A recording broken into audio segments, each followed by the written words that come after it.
Abu Nawas terkenal karena kepintarannya. Ia selalu punya cara unik untuk menyelesaikan masalah. Banyak orang menyukainya, tapi tak sedikit juga orang yang iri kepadanya. Termasuk para pembesar istana yang ingin menggantikan posisinya di hati Baginda Raja. Karena itulah Abu Nawas sering dianggap licik dan penjilat istana. Suatu hari seorang menteri yang iri padanya menyusun rencana buruk untuk Abu Nawas. Menteri itu merasa tersaingi karena Raja lebih memperhatikan Abu Nawas daripada dirinya. Datanglah sang menteri ke rumah Abu Nawas sambil membawa keledai. Apa kabar saudaraku? Tumben sekali datang kemari. Sambut Abu Nawas. Abu Nawas, kau kan pintar melatih hewan. Ajari keledai ini membaca. Aku beri waktu 2 minggu. Setelah itu bawa keledai ini ke istana. Kata sang menteri, dan setelah berkata demikian, sang menteri meninggalkan Abu Nawas tanpa banyak kata. Abu Nawas pun menerima tantangan itu. Namun hatinya masih diliputi rasa curiga terhadap niat sang menteri. Mungkinkah ini adalah tipu daya untuk menghancurkan nama baikku? Atau memang ia ingin menguji kemampuanku? Tanya Abu Nawas dalam hati. Selama berhari-hari, Abu Nawas mencari cara agar keledai itu bisa membaca. Abu Nawas harus menemukan jalan keluarnya. Dan setelah 2 minggu berlalu, Abu Nawas datang ke istana dengan membawa keledai itu dan menemui sang menteri. Ini keledaimu saudaraku. Bawa saja ke hadapan Baginda. Biar beliau sendiri yang menilai kinerjamu. Abu Nawas dan menteri pun membawa keledai itu masuk ke istana. Baginda pun bingung dengan maksud kedua orang itu. Wahai Baginda yang mulia, kini akan kutunjukkan siapa diriku yang sebenarnya. Wahai menteri, ada apa denganmu? Tidak biasanya kau seperti ini. Ampun Baginda, hamba hanya ingin membuktikan bahwa Abu Nawas tidak sepintar yang Baginda kira. Hamba lebih cerdas darinya. Abu Nawas mulai menyadari bahwa ini memang tipu daya sang menteri untuk menjatuhkannya. Baiklah, buktikan siapa yang lebih cerdas. Yang menang dapat sekantong dinar, yang kalah akan dihukum penjara 3 bulan. Apakah kalian bersedia? Sang menteri senang bukan main. Menteri yakin Abu Nawas akan gagal membuat keledai itu membaca.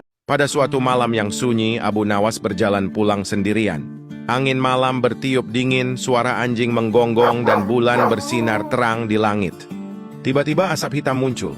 Terlihat ada sosok setan besar dengan mata kuning menyala. Wow, aku adalah setan penunggu jalan ini.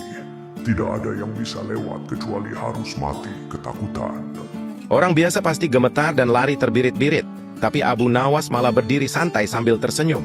Setan. Wah, akhirnya aku bertemu juga. Tapi kok penampilanmu lusuh sekali? Tandukmu mirip tanduk kerbau. Bajumu bolong. Jangan-jangan kau setan kerek. Setan itu terkejut. Apa? Kau tidak takut padaku? Abu Nawas menjawab tenang. Takut? Untuk apa? Kau katanya makhluk kuat. Tapi kalau kuat, seharusnya bisa memberi makan orang miskin. Nah, coba buktikan. Aku lapar sekali. Belikan aku roti dan daging. Aku tidak bertugas memberi makan manusia. Tugasku menakut-nakuti. Abu Nawas tertawa terbahak-bahak. Hah? Jadi benar dugaanku. Kau cuma tukang teriak di jalanan. Bukan makhluk hebat. Kalau begitu, biar aku yang menakut-nakuti kau. Abu Nawas lalu mengeluarkan tali, kemudian tali itu diputar-putar di udara dan berteriak lantang sambil berlari mengejar setan. Setan yang tadi menakuti orang, kini malah kocar-kacir kabur ketakutan diteriaki Abu Nawas. Sejak malam itu orang